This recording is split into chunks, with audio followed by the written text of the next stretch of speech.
Et c'est à la cathédrale de Cahors que nous nous rendons justement, puisque le diocèse fête les 900 ans de la consécration de ce chef-d'œuvre d'architecture roman. Édifié au début du XIIe siècle, la cathédrale est classée au titre des monuments historiques et également inscrite au patrimoine mondial de l'UNESCO. Et pour cette occasion, Église catholique, élus, associations et commerçants se mobilisent tous ensemble. Ils forment les 4 clés essentielles de ce jubilé, selon le père Ronan de Gouvello, le curé de la cathédrale. À Cologne, dans la cathédrale, il y a un reliquaire c'est une très belle pièce d'orfèvrerie. Pour l'ouvrir, il faut 3 clés en même temps. Une appartient au maire, une à l'évêque et une au curé. Donc il faut que les 3 soient d'accord pour ouvrir le reliquaire pour que ça s'ouvre.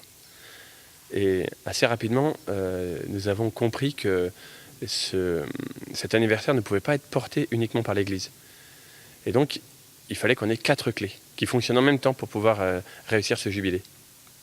L'État, l'Église, la ville et puis la vie active de Cahors.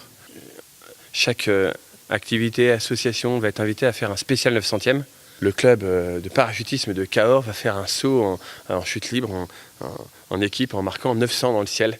Et un pâtissier va faire un gâteau spécial du 900e. L'objectif du 900e, c'est vraiment d'être une sorte de tremplin. L'objectif, c'est que ça s'inscrive dans un projet pérenne. Que ce soit pas seulement un événement, une sorte de feu d'artifice qui nous aurait coûté fort cher, en moyens, en personnel, et puis qui à la fin soit un bon souvenir mais fatigué. Non, l'idée c'est vraiment au contraire que ça nous galvanise pour que nous soyons encore plus au service de l'évangile, encore plus des disciples missionnaires.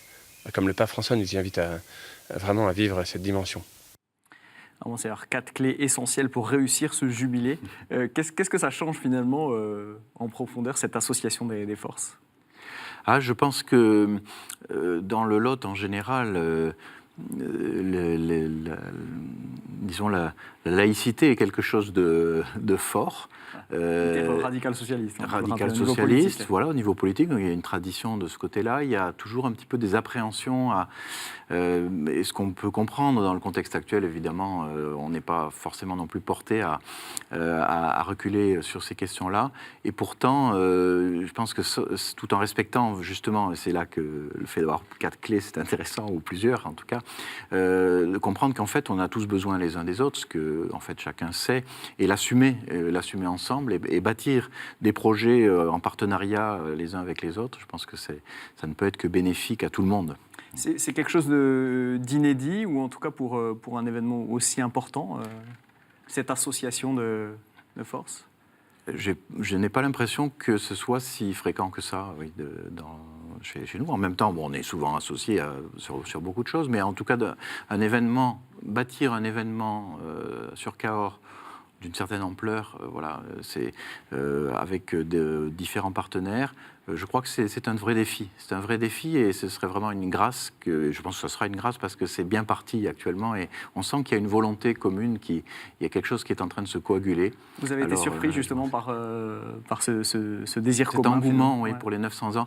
Et au fond, parce que le fait de partir d'un monument que tout le monde voit et auquel finalement tout le monde peut se raccrocher de différentes manières, qui est la cathédrale, qui pour nous, catholiques, est aussi, et même pas que pour les catholiques, est un lieu vraiment hautement symbolique, puisque la tradition nous dit qu'elle a été construite pour abriter la Sainte Coiffe du Christ que nous conservons à Cahors, donc une relique de la Passion du Christ, le linge qui couvrait la tête de Jésus au moment de son ensevelissement. Et donc, c'est vraiment un lieu qui est appelé à rayonner, mais en même temps, voilà, c'est une réalité aussi pour la ville, c'est une réalité pour toutes les personnes qui vivent à Cahors. Alors, il y a 2 millions de touristes chaque année dans le Lot. Quel rayonnement espérez-vous aussi donc pour la mission, pour l'évangélisation de ces personnes, peut-être de passage ?